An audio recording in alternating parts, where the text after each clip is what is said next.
I'm Carla. And I'm Tori, and we are in the hairdressing training salon in Dunoon. I want to be a hairdresser. Always kind of had that in the back of my head. That's what I want to do.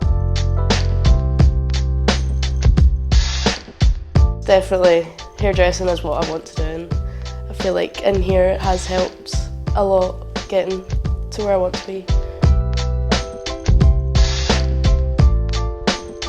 We have clients in on a Wednesday and Thursday. We have like a wee bond with your clients as well. Kind of growing together. Like. It definitely boosts a lot of confidence, which is really good too. I wanted something that I could put creativity into, and hairdressing was one of the options.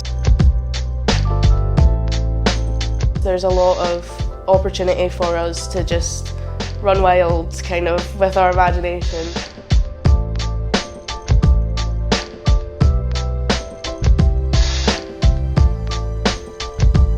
Thought, why not try it, and I really enjoy it. I'm so glad I've done it. It's really good.